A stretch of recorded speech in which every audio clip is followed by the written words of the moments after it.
ઉદાહરણ નંબર છેલ્લું 5.12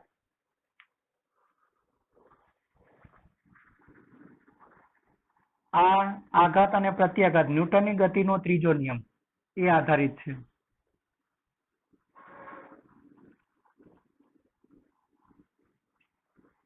ન્યૂટનની ગતિનો ત્રીજો નિયમ, ચાલો એ આધારિત છે. શું કીધું વાંચો. આકૃતિમાં દર્શાવ્યા મુજબ એક નરમ સમક્ષિતિજ સપાટી પર લાકડાનો 2 કિલોગ્રામ દળનો એક બ્લોક સ્થિર રહેલો છે. એટલે આપણે ઓપ્શન, ચાલો બે ઓપ્શન છે. પેલું બરાબર, ચાલો બ્લોક સપાટી પર સ્થિર હોય, એક નરમ સમક્ષિતિજ સપાટી, નરમ કેમ કીધી હમણાં ખ્યાલ આવશે. લાકડાનો 2 કિલોગ્રામ દળનો એક બ્લોક સ્થિર રહેલો છે. ચાલો પેલા આપણે આપેલ વિગત તૈયાર કરીએ. આપેલ વિગત, ચાલો શું કીધું. બ્લોકનું દળ આપ્યું છે.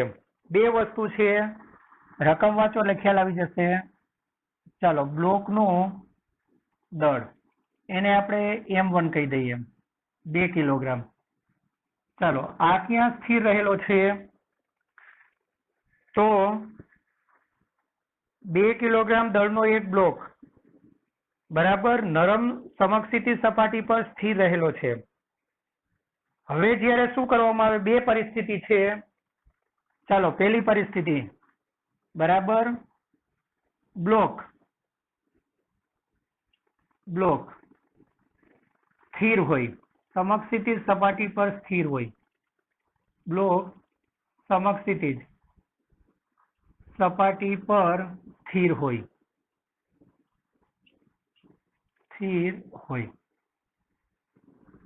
બરાબર. ચાલો આકૃતિ આપણે અહીંયા દોરી દઈએ.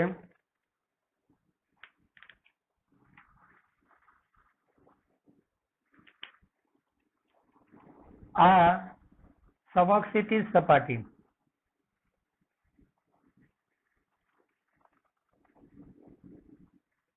અને એના પર રહેલો આ બ્લોક જે હમણાં કેવો છે, સ્થિર. ચાલો સ્થિર બ્લોક છે. બરાબર. ચાલો બીજી વખત શું કીધું. હવે આગળ શું કરવામાં આવે છે, જ્યારે 25 કિલોગ્રામ દળના લોખંડના એક નળાકારને આ બ્લોક પર મૂકવામાં આવે, એટલે નળાકારને શું કરો, આ બ્લોક પર મૂકો. ચાલો બ્લોક લાકડાનો છે અને પેલો જે નળાકાર મૂકો છો ને લોખંડનો છે. બરાબર. એટલે હવે તમે જે આના પર મૂકો છો તે નળાકારનું દળ M2.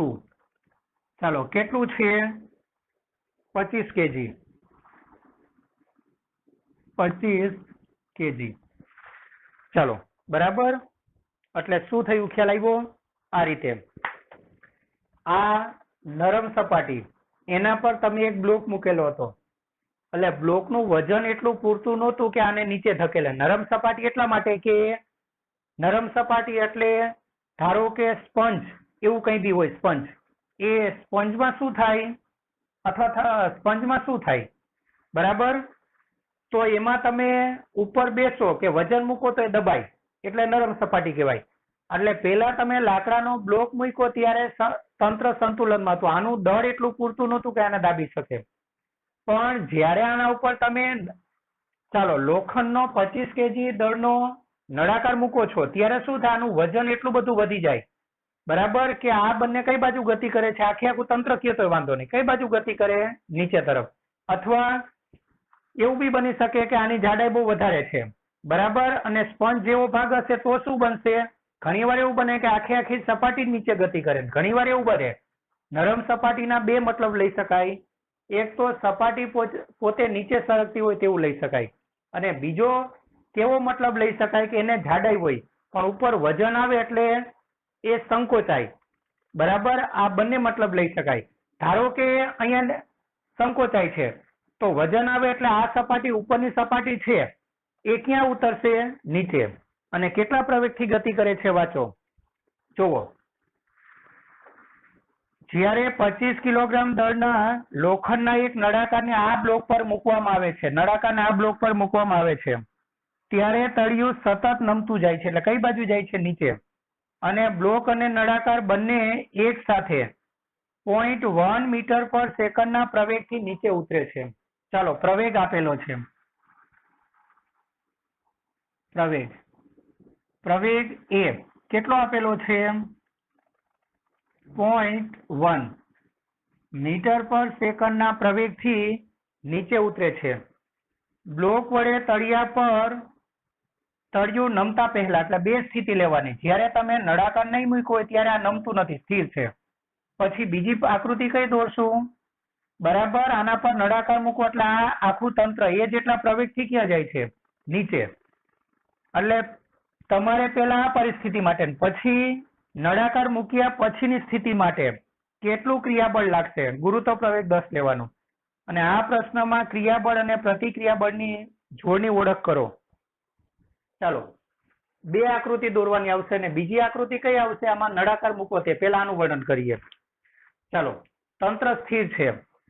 હવે આપણને ખબર છે કે બ્લોક એ સપાટી સાથે સંપર્કમાં છે, અને સંપર્કમાં હોય તો આપણને ખબર છે કે બ્લોક વડે સપાટી પર નીચે જે બળ લાગે છે, વજન બળ, W બરાબર mg. પણ અહીંયા બે પ્રકારના દળ છે એટલે સ્પેસિફાઈ કરો. બ્લોક જ છે ને હમણાં તો, એટલે કયું લખશું? m1g. એટલે આને ક્રિયાબળ કહેવાય. બરાબર, ચાલો, આને કયું બળ કહેવાય? ક્રિયાબળ. અને આ તળિયું સપાટી પર, તળિયું બ્લોક પર જે ઉપર બળ લગાડે, લંબ બળ, એને કયું બળ કહેવાય? પ્રતિક્રિયા બળ. અને સ્થિર હોય એટલે ન્યૂટનની ગતિના બીજા નિયમ મુજબ બંને સમાન મૂલ્યના પરસ્પર વિરુદ્ધ દિશાના હોય. ક્રિયાબળ ને પ્રતિક્રિયા બળ અહીંયા લખી દીધું છે એટલે વાંધો નહીં. ચાલો, આપણે શું શોધવાનું છે? છેલ્લી લીટી વાંચો. નળાકાર મૂકતા પહેલા અને નળાકાર મૂક્યા પછી કેટલું ક્રિયાબળ લાગશે, એટલે આપણે આ શોધવાનું. ચાલો, આનો FBT તૈયાર કરવો હોય તો કરી નાખો, બાકી જરૂર નથી. આનું દળ કેટલું છે? આનું દળ m1. ચાલો, નીચે એને કયું બળ લાગે? વજન બળ. અને ઉપર એને શું લાગે? લંબ બળ. એમ લંબ બળ કે આર કેશો તો વાંધો નહીં, સંપર્ક બળ. ઢાળ નો હોય ત્યારે એન અને આર એક જ દિશામાં હોય. ચાલો, આપણે શું લખશું? નળાકાર મૂક્યા પહેલા, નળાકાર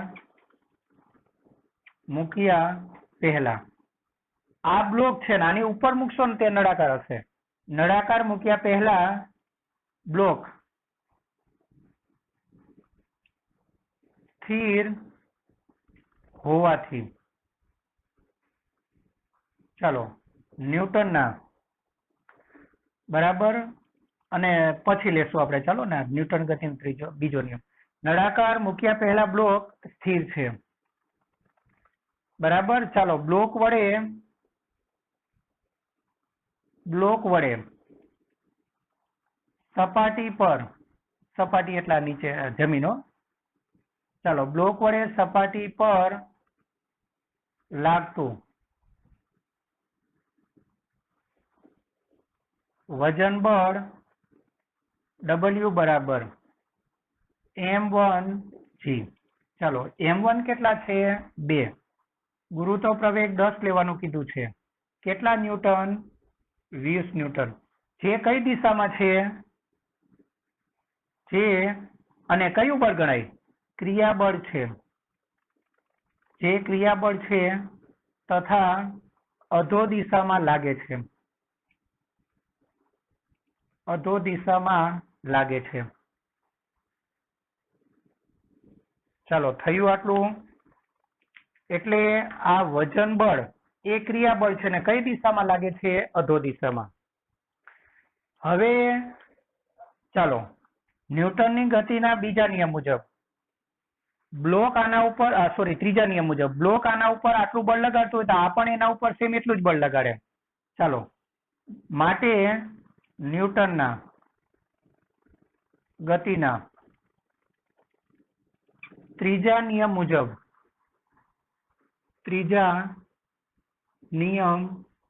મુજબ સપાટી વડે બ્લોક પર આટલું જ બળ અને કઈ દિશામાં લાગશે? ઉર્ધ્વ દિશામાં લાગે છે અને બળ એટલું જ હશે કેમ ખબર પડી? સ્થિર છે એટલા માટે હો. ચાલો આટલું જ બળ ઉર્ધ્વ દિશામાં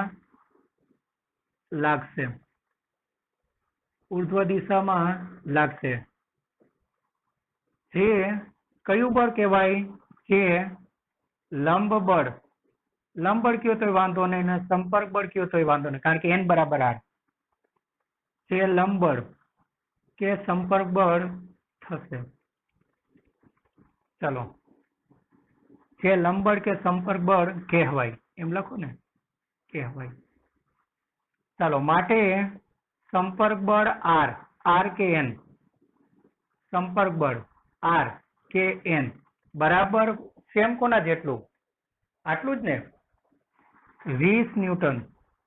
ચાલો બરાબર. અને આ કયું બળ છે? કૌંસમાં લખી દો. દિશા તો આપણે ઉપર લખી દીધેલી છે, ઉર્ધ્વ. પ્રતિક્રિયા બળ. ચાલો હવે બીજી આકૃતિમાં તમારે શું કરવાનું છે? તંત્ર કહેવાય હો. હવે બંને એક સાથે ગતિ કરે છે એટલે તંત્ર. કોનું તંત્ર? બ્લોક પ્લસ નળાકાર નું તંત્ર. કેટલા પ્રવેગથી? a બરાબર 0.1 મીટર પર સેકન્ડના પ્રવેગથી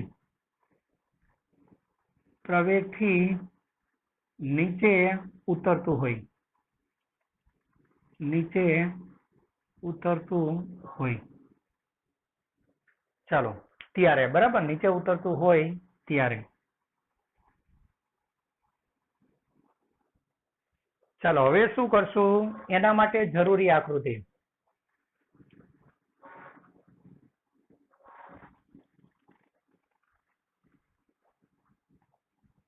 ચાલો આ તમારું મૂળ સ્થિતિ અને આ બ્લોક અને એના પર મૂકેલો આ નળાકાર. તમે જે વખતે નળાકાર મૂકો છો એ વખતે નીચે ઉતરવાની શરૂઆત થયા પહેલા હો, એ આ સ્થિતિ હતી. હવે શું થાય? તમે નળાકાર મૂકો એટલે આખું તંત્ર ક્યાં જશે? નીચે. ચાલો એ આકૃતિ આપણે આ ત્રુટક રેખા વડે દર્શાવેલી છે. આ પ્રારંભિક સ્થિતિ બરાબર, પછી ઉતરવા માંડે પછીની સ્થિતિ ફૂલ લાઈન વડે બતાવજો. ચાલો બ્લોક પણ આ રીતે નીચે આવી ગયેલો છે બરાબર, એટલે બ્લોક આટલો નીચે સરકેલો છે. નળાકાર બી એટલો નીચે આવશે ને. ચાલો આ નળાકાર એટલો નીચે આવે છે. આકૃતિમાં ખબર પડી ને શું કર્યું તે આપણે. ચાલો આ બંનેના દળ છે. હવે એનો FBD તૈયાર કરીએ. ચાલો FBD. હવે એક નથી, તંત્રમાં બે દળ છે. તંત્રનું કુલ દળ એટલે કોનો સરવાળો? આ ચાલો આ દળમાં કોનો દળ આવશે? M1 plus M2. ચાલો અને પ્રવેગ કઈ બાજુ છે? નીચે. હવે લાગતા બળ દર્શાવીએ બરાબર. ચાલો ટોટલ હવે દળ આટલું લેવાનું. નીચે કયું બળ હોય? વજન બળ. હવે એને W ડેશ કહી દો, કારણ કે આના કરતા અલગ હશે. આમાં એક જ દળ હતું, ત્યાં બે દળ છે. અને ઉપર કયું બળ હશે? સંપર્ક બળ.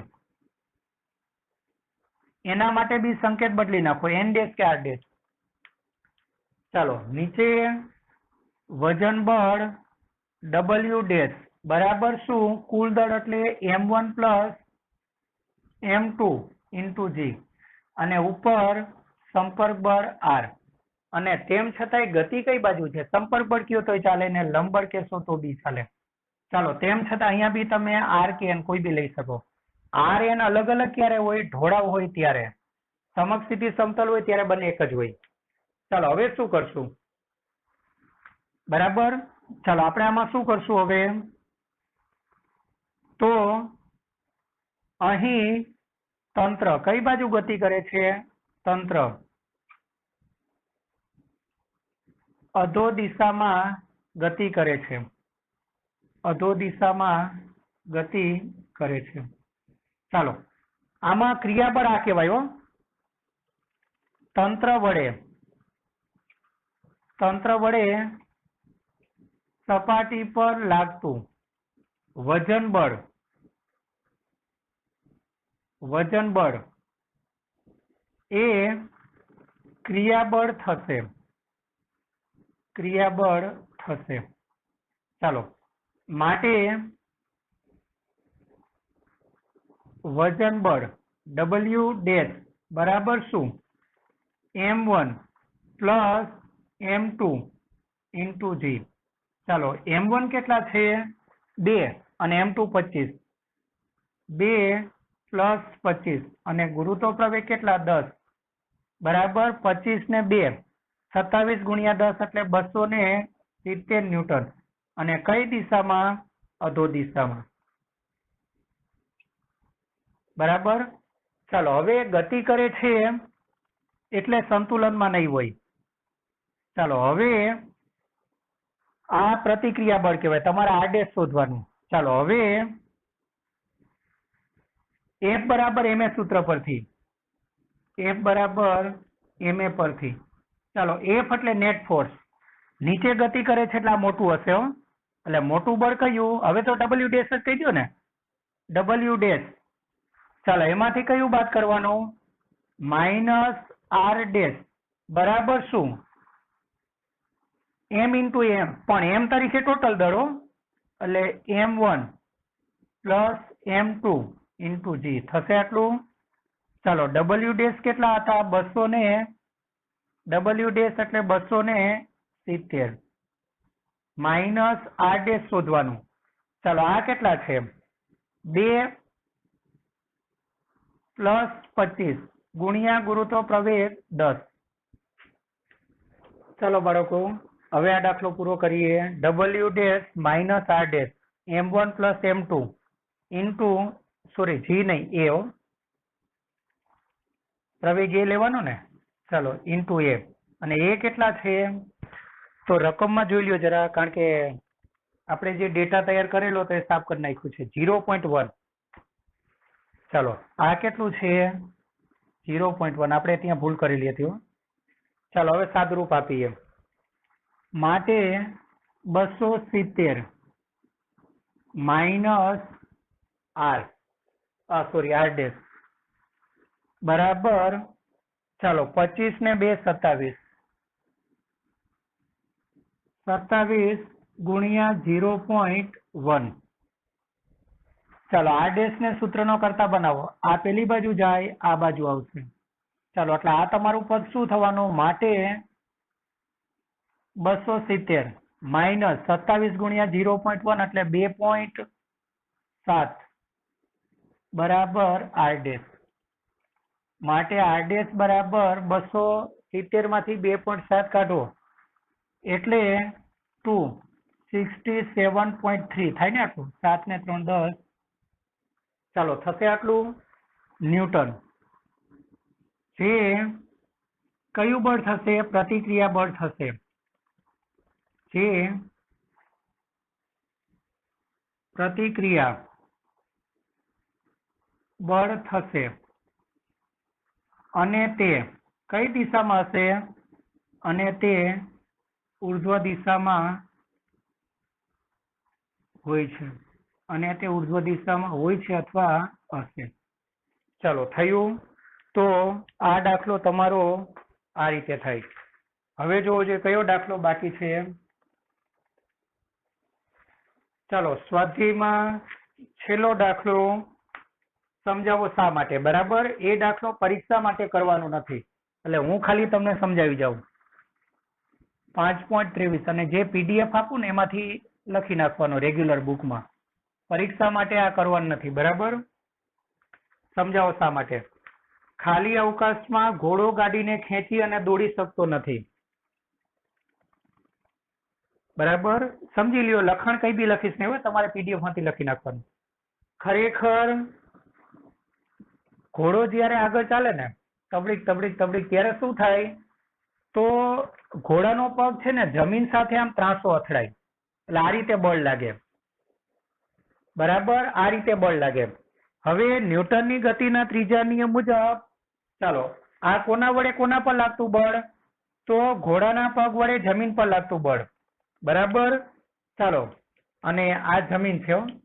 અને ન્યૂટનની ગતિના ત્રીજા નિયમ મુજબ ચાલો ન્યૂટનની ગતિના ત્રીજા નિયમ મુજબ આટલું જ બળ આપણે જરૂર છે ઘોડા પર લાગતું બળ. ઘોડો આગળ કેમ જઈ શકે? ચાલો આટલું જ બળ જમીન વડે ઘોડાના પગ પર લાગે. બરાબર, ચાલો આટલું જ બળ એના પર લાગે અને જમીન સાથે કેટલા કોણે લઈ લે? થીટા. હવે આના બે ઘટક હોય. ચાલો આના બે ઘટક હોય. કયા ઘટક? આ ઘટક એફ કોસ થીટા અને આ ઘટક કયો? F sine theta. તો આ ઘટકને લીધે ચાલો ઘોડાગાડી ક્યાં જાય છે? આગળ. બરાબર, ચાલો અને શૂન્ય અવકાશમાં આવા બળોની જોડ મળતી નથી, આઘાત પ્રત્યાઘાતીય નથી. બરાબર, એટલે આવું બનતું નથી. એટલે ખાલી અવકાશમાં ઘોડો ગાડીને ખેંચી અને દોડી શકતો નથી. જ્યારે વ્યવહારમાં આવું બને છે એનું કારણ આ. બરાબર, આ બળ કયું? ઘોડાના પગ વડે જમીન પર લાગતું બળ. એટલું જ બળ ન્યૂટનની ગતિના ત્રીજા નિયમ મુજબ. ચાલો ગાડીને લાગે છે ત્રાંસુ, એટલે એના બે ઘટક હોય, સમક્ષિતિજ ઘટક અને ઉર્ધ્વ ઘટક. આ સમક્ષિતિજ ઘટકને કારણે ગાડી ક્યાં ખસે? આગળ. પણ શૂન્યાવકાશમાં આવું થઈ શકતું નથી. ચાલો આગળ. તમારે પીડીએફ માંથી આ લખી નાખવાનું, હું ખાલી સમજાવી જાઉં. પરીક્ષા માટે આ થિયરી કરવાની જરૂર નથી, માત્ર કન્સેપ્ટ માટે જરૂરી છે. ચાલો ઝડપથી ગતિ કરતી બસ એકાએક અટકે ત્યારે મુસાફરો તેમની બેઠકથી આગળ તરફ ધકેલાઈ જાય, કારણ કે ઝડપનો નિયમ. બરાબર, શેને કારણે? ઝડપને કારણે. જુઓ, બસ અત્યારે ગતિમાં હતું તો આપણું શરીર પણ ઝડપને કારણે, કારણ કે ઝડપ એટલે શું? કોઈ પણ બાહ્ય ફેરફાર હોય એનો વિરોધ. એટલે આપણું શરીર બી ગતિમાં હતું. હવે બસને એકાએક બ્રેક લાગે ને તો આપણું શરીર થોડી ક્ષણ સુધી એનો પ્રતિકાર કરશે, એટલે ગતિમાં રહેવા જ પ્રયત્ન કરશે. એટલે આપણે કઈ બાજુ ધકેલાઈ જઈએ છીએ? આગળ. ચાલો તો આનું કારણ છે જડત્વ. આગળ જોવો. ઘાસ કાપતા મશીનને ધકેલવા કરતા ખેંચવાનું સહેલું છે. બરાબર, ચાલો હવે બે પરિસ્થિતિ લેવાની છે. ચાલો આ પેલી પરિસ્થિતિ અને આ બીજી પરિસ્થિતિ. ચાલો આમાં આપણે શું કરીએ છીએ?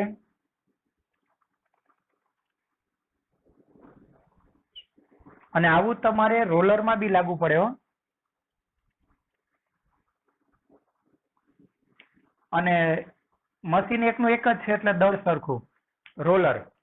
બરાબર, તો રોલરમાં આપણને ખબર છે કે આ નળાકાર હોય, પછી અહીંયા ખેંચવા માટે એક સળિયો હોય અને અહીંયાથી આપણે એને ખેંચી શકીએ. બરાબર, આમ એક નાનો ત્રાંસો સળિયો હોય બે હાથેથી પકડવા માટે. આ રોલર હોય, આ એની સાથે જોઈન્ટ એક સળિયો અને એક બીજો સળિયો હોય. આ સળિયાના આપણે બંને ભાગને પકડીને ખેંચી શકીએ કે ધકેલી શકીએ. ચાલો આપણે શું કરીએ છીએ? ઓબ્વિયસલી કે બંને કેસમાં ચાલો એક્સ અને વાય અક્ષ લઈ લઈએ. આ એક્સ અક્ષ, અહીંયા બી એક્સ અક્ષ. ચાલો બરાબર, અને ઊભી કઈ અક્ષ લઈ લેશું? વાય અક્ષ.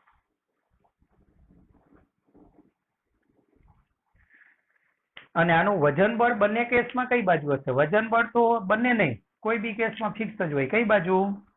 નીચે તરફ. એટલે આનું વજન બળ mg અને આમાંય વજન બળ mg. ચાલો કઈ બાજુ હશે? અધો દિશામાં. હવે આમાં શું કરીએ છીએ આપણે? ચાલો બે પરિસ્થિતિ લેવા. અને તમે શું કર્યું છે? આ રોલરનો બરાબર તો ઉપરથી જોયેલું નહીં પણ ત્રાંસુ જોયેલું વ્યૂ, એટલે આ બાજુથી જોયેલું વ્યૂ. એટલે રોલરમાં તમને ખાલી વર્તુળાકાર ભાગ જ દેખાશે. બરાબર, આ રોલર, આ એની સાથે જોડેલો સળિયો અને અહીંયા બીજો એક નાનો સળિયો ખેંચવા કે ધક્કો મારવા માટે. એટલે તમે ત્રાંસુ જુઓ છો એટલે ખાલી મેં આ જ આકૃતિ દોરેલી છે. ચાલો હવે બે પરિસ્થિતિ છે. શું કીધું વાંચો? ધકેલવા કરતા ખેંચવાનું સહેલું છે. હવે તમે એને ધકેલશો ને, ચાલો ખેંચવું એટલે આ રીતે બળ લગાડવું. ચાલો આમાં તમે એને ખેંચો છો, આ રીતે ખેંચો છો એટલે બળ આ રીતે લગાડો છો, બળ. ચાલો આમાં શું કરવામાં આવે છે? આકૃતિ એમાં ધકેલવું, અને આકૃતિ બી માં આપણે શું કરેલું છે? ખેંચવું. ચાલો તમે એને ખેંચશો ને, જમીન સાથે કેટલા કોણે ખેંચો છો? થીટા. હવે તમે એને ખેંચો ને તો એના બે ઘટક મળે. ચાલો પેલો ઘટક આ એફ નો આ ઘટક કયો કહેવાય? એફ નો આ ઘટક કયો કહેવાય? F cos theta. અને એફ નો આ ઘટક કયો કહેવાય? F sine theta. બરાબર. ચાલો હવે તમે શું કરો છો? રોલરને ધકેલો છો. બરાબર, આ હેન્ડલ. ચાલો ધકેલો છો એટલે ધક્કો આ બાજુ મારો છો એટલે આ બાજુ. ચાલો એટલે અહીંયા બતાવવું પડશે, આ બાજુ બળ આ બાજુ લાગે છે. બરાબર, એટલે નીચે બતાવી દો, કારણ કે ધકેલો છો એટલે ધક્કો જ મારો ને, એટલે બળ આ બાજુ ફૂલ લાઈન બતાવો તો વાંધો નહીં. આ બાજુ બળ. ચાલો એના અને જમીન સાથે કેટલા કોણે?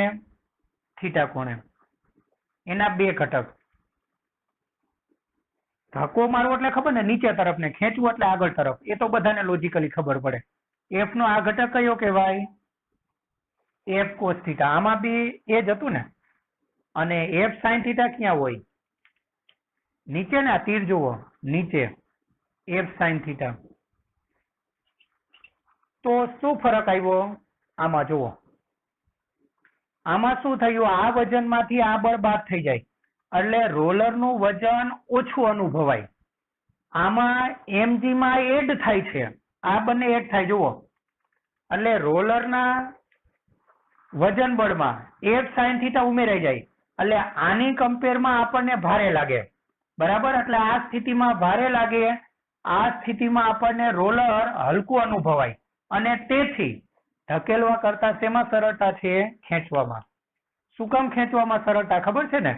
કારણ કે આમાં mg માંથી એફ સાઇન થીટા બાદ થાય એટલે રોલર તમને હલકું અનુભવાય, અને આમાં mg માં એફ સાઇન થીટા એડ થાય એટલે રોલર આપણને ભારે અનુભવાય.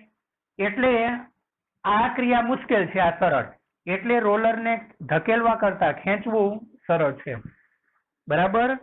ચલો, અને ડી આ આપણે આગળ જોઈ ગયેલા છીએ. શું કીધું જુઓ? ક્રિકેટર કેચ પકડવા દરમિયાન તેના હાથ પાછળ તરફ ખેંચે છે. ચાલો બળનો કન્સેપ્ટ. એફ બરાબર શું? DP by DT. અને ડીપી એટલે શું? વેગમાનનો ફેરફાર, અથવા ડેલ્ટા ટી લઈ લો ને. ચાલો એમાં દડાનું દળ તો અચળ રહેવાનું, એટલે અંતિમ વેગ માઇનસ પ્રારંભિક વેગ બાય ડેલ્ટા ટી. હવે શું થાય જુઓ, તમને ખબર છે કેમ પાછળ લઈ જાય? ધારો કે દડો આવે છે અને હાથને ત્યાંનો ત્યાં જ રાખે છે. બરાબર, એ સ્થિતિમાં, અને દડો આવે છે ને હાથને પાછળ લઈ જાય, એ સ્થિતિમાં વેગમાનનો ફેરફાર અચળ કહેવાય. કારણ કે દડો જેટલા વેગથી હાથને અથડાય તે તમારો પ્રારંભિક વેગ. પછી તો પકડી લે એટલે કેવો કરી નાખે? સ્થિર. એટલે અંતિમ વેગ, ચાલો અંતિમ વેગ શૂન્ય, અને પ્રારંભિક વેગ એટલે કયો? હાથને અથડાય તે વેગ. બરાબર. હવે બીજી પરિસ્થિતિ કઈ લઈ જાય? પાછળ લઈ જાય તે. હવે પાછળ લઈ જાય ત્યારે પણ હાથને અથડાય તે પ્રારંભિક વેગ. તો આ જગ્યાએ હાથ હતો ને આ જગ્યાએ હાથ હતો, તેમાં વેગમાં બહુ નોંધપાત્ર ફેરફાર નહીં હોય.